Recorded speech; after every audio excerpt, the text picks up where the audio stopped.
Care. Let's just start with Pfizer. Let's see what's going on. Pfizer. Yeah, I almost kind of figured this would happen. If you remember, it was like right around here. Wow, it's been that long. That's crazy. But yeah, it's been right. No, maybe it was Monday. Any which way, it was right around here where the world was saying that the Pfizer um, new drug whatever is approved, so more people can take more drugs, right, with the virus.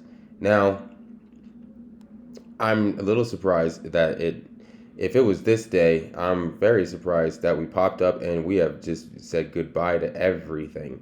We're almost down to our zero, right? I mean, we're at the 100% of the longer term. So keep that in mind. Also, keep in mind that we were right at the 127. We held it barely.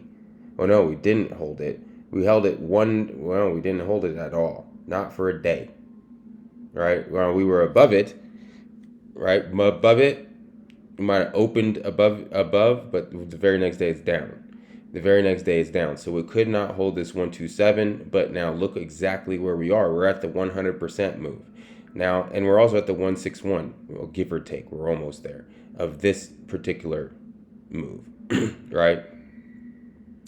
We are what, 30 cents away from that. So in my book, we're close enough for this analysis. Now, this it looks scary, it looks ugly, but textbook, this would be somewhere where you would buy with a very, very short stop, right? Anything below, let's go to our 161 line. Anything below that, it's a get out fast, because you then if it breaks below this 100% line of 46, 56, around that number, then the next target would be 44.86, which is about $2 away. So you could risk about 30 cents for, and then don't, if it goes below your lines, you know exactly where to get out. So just keep that in mind with Pfizer. I'm interested to see how the rest of the healthcare is done.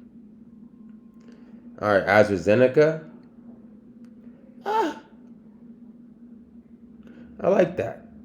It's not the prettiest, as we have 3 straight red days, but they're 3 straight red days that are trending higher, right? Are you seeing that? And what? This is Monday, Tuesday, Wednesday, Thursday, Friday. So Monday, we were up here. We basically like had a terrible day Monday. But then Tuesday, what's interesting is we gapped all the way down, or we hit to the 618. So it was literally perfect. It looked kind of like this one, but the next day we like terrible. But this time it was still red, but we were positively going higher red. Now we are very close to this 58.65, literally 2 cents away from the arterial lines. But nonetheless, I would say it's not a buy until it can hold the teal line.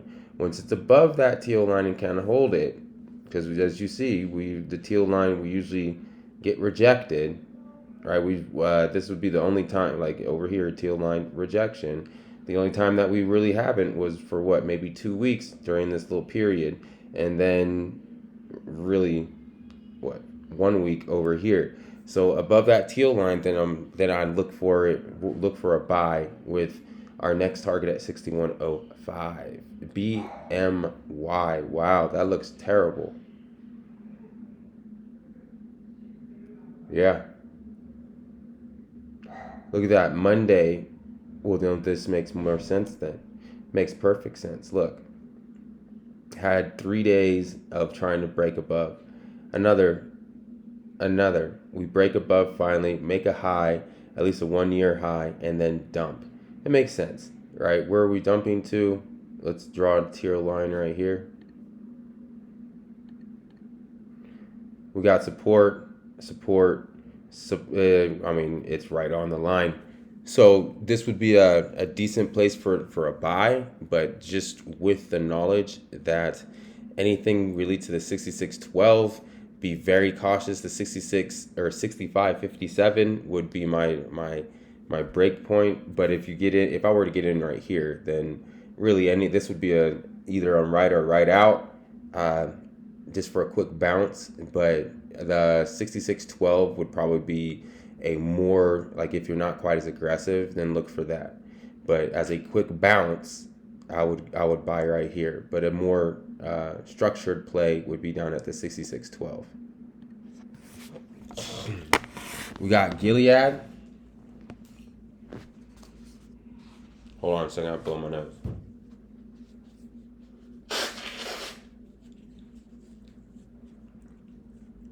All right, we got Gilead. All right, oof. We did not break it on Monday, and I mean it's what we've seen almost synonymous with the healthcare this week is red charts. All we've basically seen is just it go down and look ugly. Um, let me see something.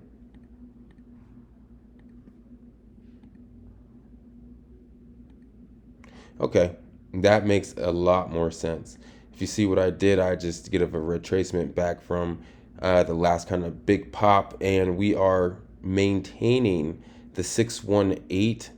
As long as we can maintain and hold this, then I would say it's a buy, and let's try to take out this high of 73.34. Now, if we can't, our next stop would be at this is where all this cluster of lines are, the 70.64, basically. 70.56.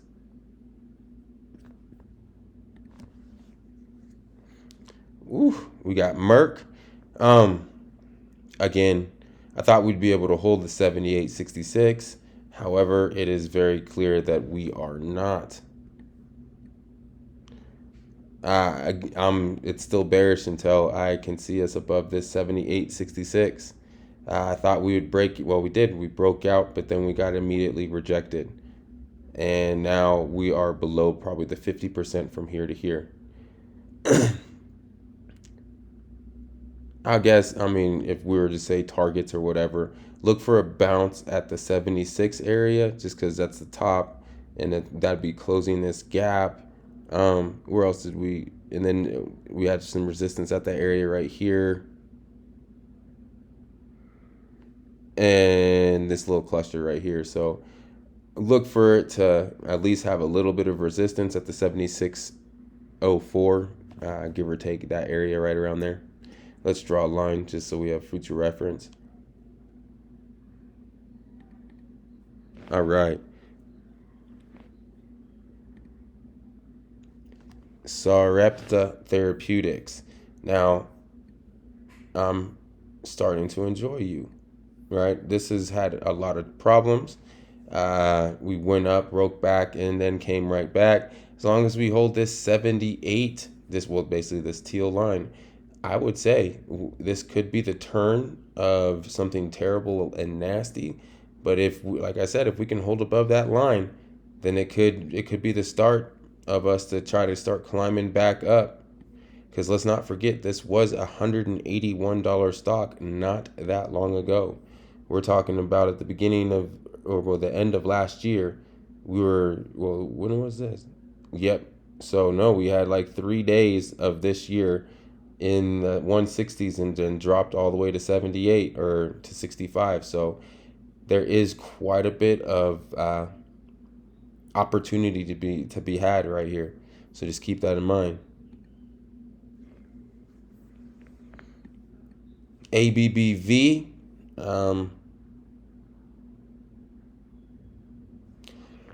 Excuse me.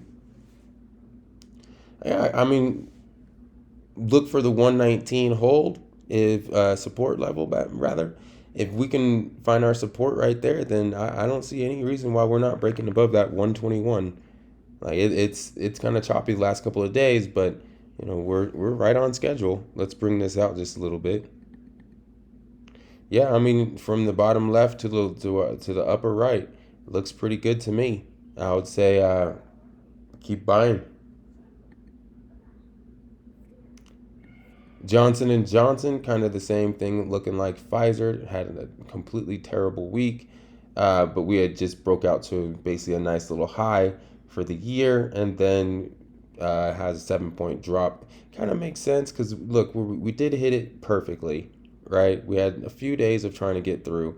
Now, as long as we really stay above this 50%er of the 170.88, or even better, the much larger larger trend, 50% at the 171.38, then I see no problem with it. See, this is more of a healthy kind of pullback, and then we'll gear up for trying to take that 179 here within once it kind of grasps itself. But as long as we can stay within range right around here, then I see no problem with it. Now, when we start dropping drop below the 50s, then look for like maybe continuation to the downside. But I mean, yeah, it's a nasty drop. However, we're still in a bullish trend.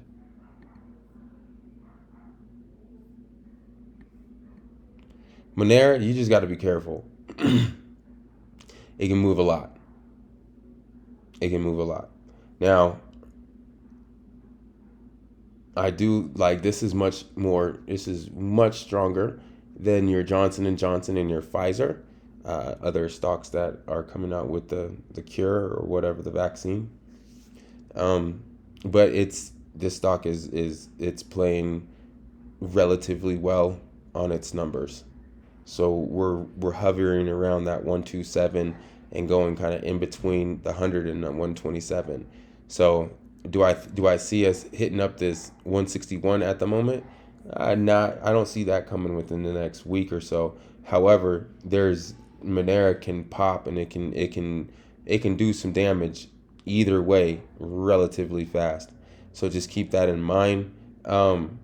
I wouldn't really trade any kind of options on this, just because the implied volatility is probably ridiculous, just because the amount of movement that it has. But other than that, like I don't see anything too wrong with it.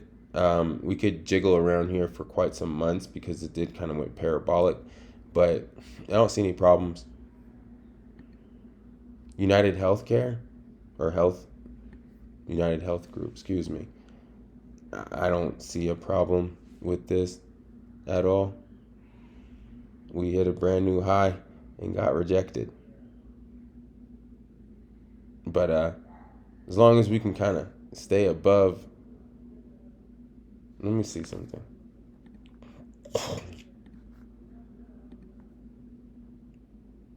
Yeah, I mean, if you look, I would say as long as we can stay above the 50, which is a 417, then it's a buy, and it's a screaming buy. I like it.